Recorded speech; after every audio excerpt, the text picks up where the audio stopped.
White on the set. Cue Rob and Tristan.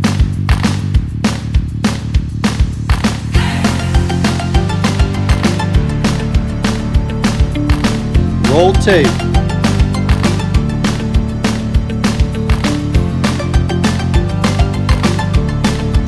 Ready in 5. The conversation starts now.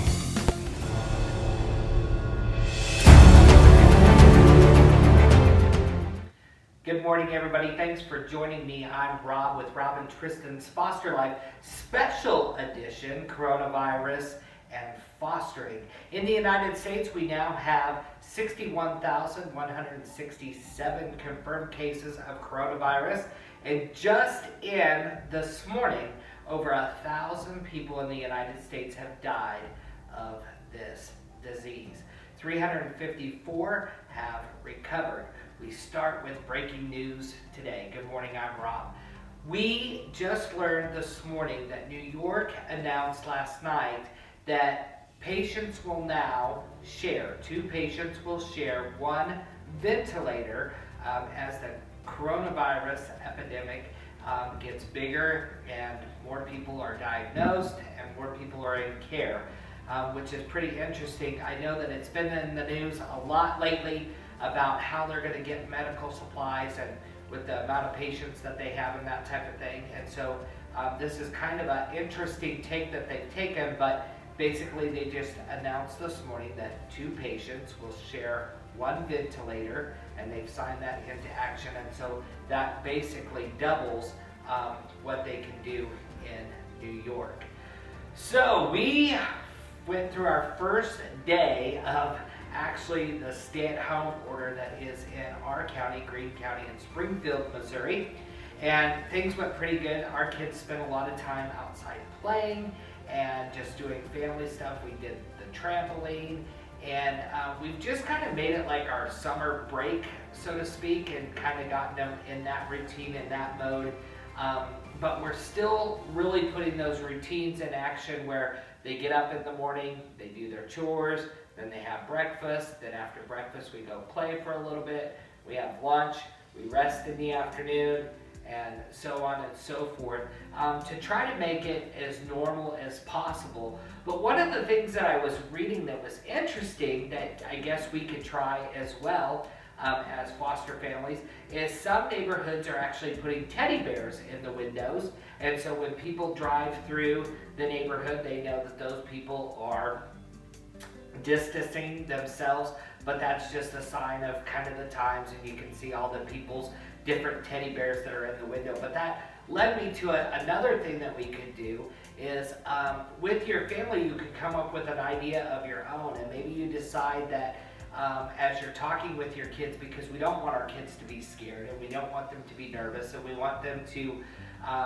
kind of get into the routine that maybe you're going to decorate a tree or a bush or something outside, and you're going to light that every night that you are at your with your stay-at-home order.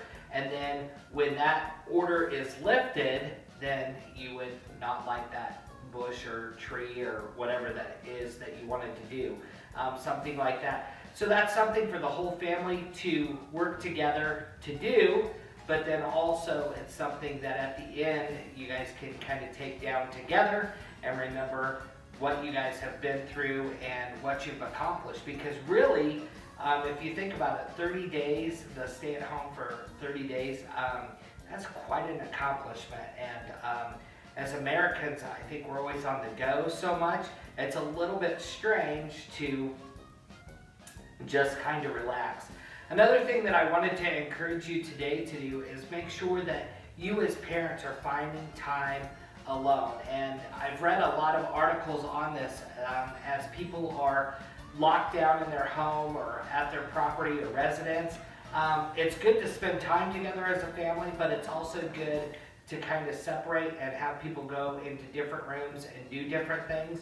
But also as parents, we need to kind of recharge our batteries. And so one of the things that I do is every night before I go to bed, I just go sit in our hot tub for a little bit and kind of relax and enjoy and then unwind, and then I sleep better, and I'm more relaxed and ready for the day. But it also just gives me some time to kind of reflect on what we've been through the day and kind of think about what we need to do and go on from there. Another idea that we had from a guest on the show that I think is awesome is all the movie theaters are closed down, but many of the movies that were in theaters are now available like on Roku or Hulu, Netflix, those types of platforms.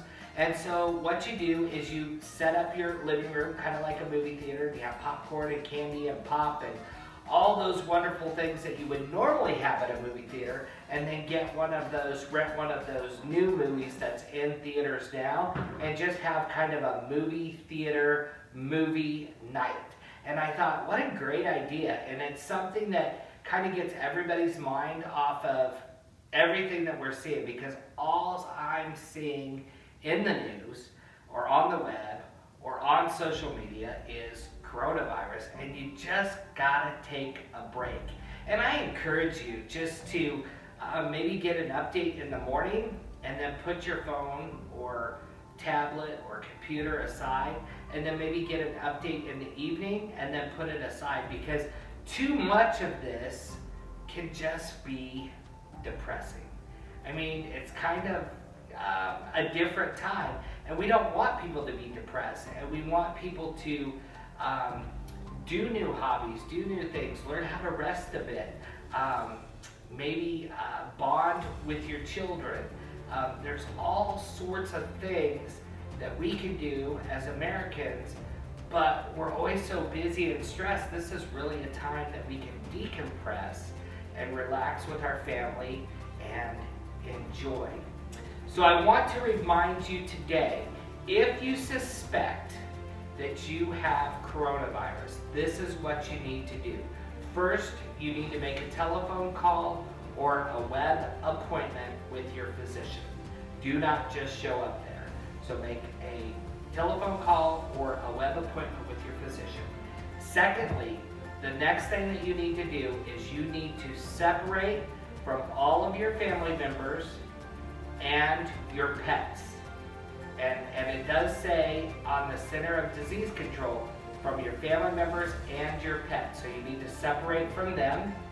And then when you go to get tested, you want to make sure that you call and that you have a specific time that you're going to go get tested. What we're trying to avoid, or I guess what they're trying to avoid, is people coming to a hospital or an urgent care and sitting there with the coronavirus waiting to be taken in and tested, where if you call ahead and make arrangements, then you get right in, get right out, so that we're not spreading more of this virus to other people.